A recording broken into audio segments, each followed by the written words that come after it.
தமிழகத்தில் சிங்கப்பெண் காவல்துறையினர் ரீல்ஸ் எடுத்து அதனை சமூக வலைதளங்களில் பதிவேற்றம் செய்யும் பணிகளை மட்டுமே செய்து வருகின்றனர். கோவை உக்கடம் பகுதியில் மனிதநேய ஜனநாயக நீதி கட்சியின் நிறுவன தலைவர் கோவை இல் முதின் பரபரப்பு பேட்டி. கோவை மாவட்டம் உக்கடம் புல்லுக்காடு பகுதியில் மனிதநேய ஜனநாயக நீதி கட்சியின் மாவட்ட அலுவலக திறப்பு விழா நிகழ்ச்சி நடைபெற்றது.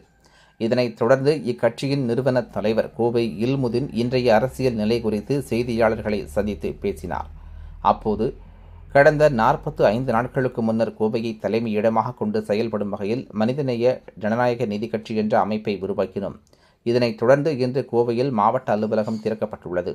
கடந்த சில வாரங்களுக்கு முன்னர் முன்னாள் முதல்வர் மு.க. ஸ்டாலின் மற்றும் முன்னாள் துணை முதல்வர் உதயநிதி ஸ்டாலினை சந்தித்து ஆதரவு தெரிவித்துள்ளதாகவும், திமுக தலைமையிலான ஆட்சிக்கு ஆதரவு தெரிவித்திருப்பதற்கு அக்கட்சியின் கொள்கை மற்றும் கோட்பாடுகள் எங்களை ஈர்த்துள்ளது.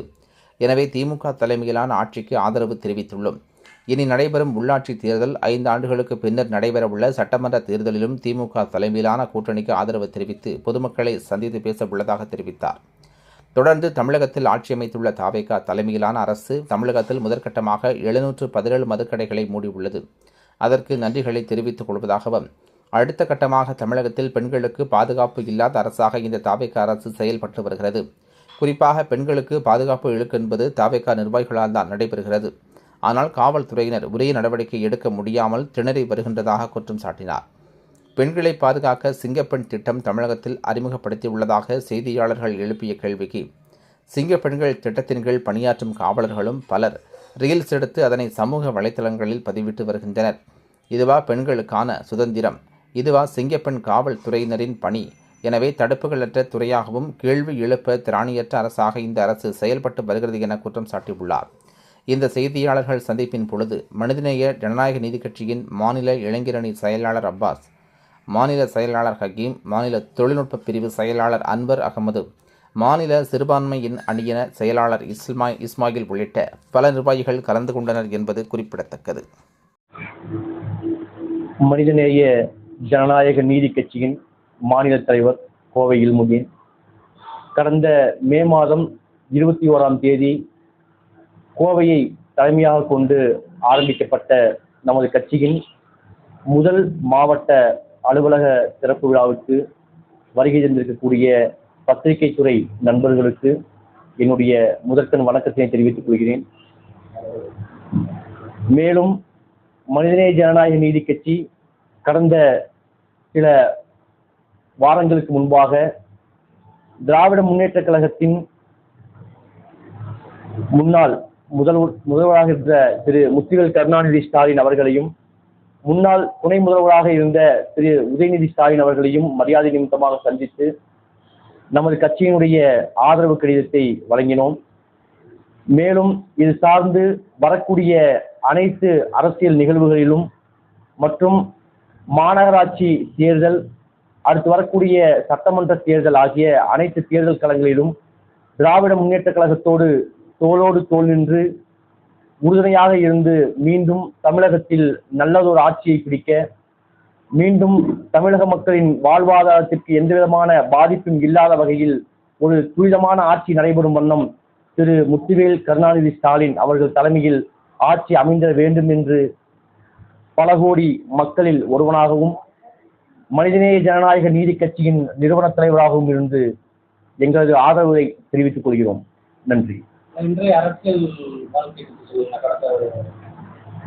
அரசியல் நிகழ்வு அப்படிங்கிறது பெண்களுக்கு மிகப்பெரிய அச்சுறுத்தலாக இருக்கக்கூடிய ஒரு நிகழ்வாக மட்டும்தான் நடந்துட்டு இருக்கு. அதாவது எந்த இடத்துல எந்த சமயத்தை திரும்பி பார்த்தாலும், இன்னைக்கு எந்த பேப்பரை எந்த பக்கத்துல புரட்டி பார்த்தாலும் நம்ம பார்க்கக்கூடிய முதல் செய்தி பாலியல் வன்கொடுமை. சின்னஞ்சிறு 4 வயசு பெண்களிலிருந்து 60 வயசு மூதாட்டிகள் வரை ஈவு இரக்கமில்லாமல் பாலியல் வன்புணர்வு செய்யக்கூடிய ஒரு கால சூழ்நிலை இன்னைக்கு பார்க்கிறோம். இன்னைக்கு பெண்களுடைய பாதுகாப்பை முழுவதுமாக கையில் வைத்திருக்கக்கூடிய இன்றைய முதல்வர் திரு ஜோசப் விஜய் அவர்கள் அன்று தேர்தல் வாக்குறுதியாக கொடுத்த வாக்குறுதி, பெண்களை தொட்டா சும்மா விட மாட்டேன்னு சொன்னாரு. ஆனா இன்னைக்கு பெண்களை தொடுவது யார் என்று சொல்லாவி பார்த்தால் வட்டம், மாவட்டம், ஒன்றியம் அனைத்தும் தாவேகா நிர்வாகிகள் மட்டுமே தவிர வேறு யாரும் இல்லை. இன்றைய காலகட்டத்துல அவர் வந்ததிலிருந்து செஞ்ச முதல் சாதனைன்னு சொல்லி அவங்க சொல்றது, தமிழகத்துல 717 மதுக்கடைகளை மூடி இருக்கோம் அப்படின்னு சொல்றாங்க. அது நல்ல விஷயம். செய்யக்கூடிய ஆட்சிகள்ல அவங்க நல்லது செஞ்சா அவங்களை பாராட்டக்கூடிய முதலிடத்துலயும் நாங்க தான் இருப்போம். அதே இடத்துல அவங்க தவறு செய்தா அந்த தவறுக்காக போர்க்கொடி தூக்கக்கூடிய ஆட்களாகவும் நம்ம தான் முதல்ல இருப்போம். கோயம்புத்தூர்ல இருக்கக்கூடிய கிணத்துக்கடவு அப்படிங்கிற பகுதியில் இருக்கக்கூடிய மதுபான கடை அது இன்று வரையும் தூக்கப்படாமல் இருக்கு. அதுக்காக நம்ம சில நேரங்களில் புகார் மனு அளிச்சிருக்கோம், பெட்டிஷன் கொடுத்துருக்கோம்.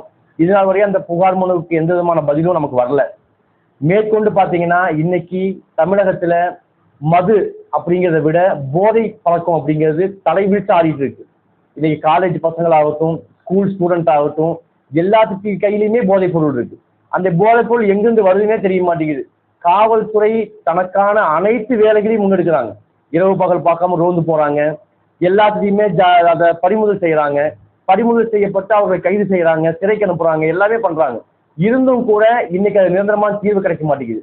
ஒருவேளை காவல்துறையோட கை கட்டுப்பட்டு இருக்கா, இல்ல இதை வைக்கக்கூடியவங்க மிகப்பெரிய அரசியல் பிரமுகர்களுடைய பின்னாடி இருக்கக்கூடிய ஆட்களா இருக்கிறாங்களா, பினாமியா இருக்கிறாங்களா அப்படிங்கிறது மிகப்பெரிய கேள்வி உருவாக்குது. இன்னைக்கு இருக்கக்கூடிய அரசியல் காலகட்டத்துல நம்ம மறுபடியும் எத்தனை தடவை நம்ம மனு கொடுத்தாலும், எத்தனை போராட்டங்களோ ஆர்ப்பாட்டங்களோ நடத்தினாலும் இறுதியாக நம்ம சொல்லக்கூடியது ஒண்ணுதான், தயவு கூர்ந்து இன்னைக்கு இருக்கக்கூடிய தமிழக முதல்வர் திரு ஜோசப் விஜய் அவர்கள் இதை கருத்துல கொண்டு பாலியல் வன்புணர்வில் ஈடுபடக்கூடியவர்களை எந்த விதமான பாரபட்சம் இல்லாம அவர்களுக்குரிய தண்டனை மேற்கொண்டும் ஒரு பெண் மேல கை வைக்கிறதுக்கு ஒரு அச்சப்படணும். அந்த அளவுக்கு ஒரு உரிய தண்டனை அவர்களுக்கும், சின்னஞ்சிறு சிறார்களையும் இளைஞர்களையும் கெடுக்கக்கூடிய போதை வஸ்து தமிழகத்துல ஊடுருவாம இருக்கிறதுக்கு அவர்களுக்கு என்ன தண்டனை கொடுக்கணுமோ அந்த தண்டனையை கொடுத்து அவர்களை குண்டா சட்டத்திலையும் மற்றும் தடா சட்டத்திலையும் கைது செய்து அவர்கள் அடைக்க வேண்டும் என்றும் தாழ்மையோடு கேட்டு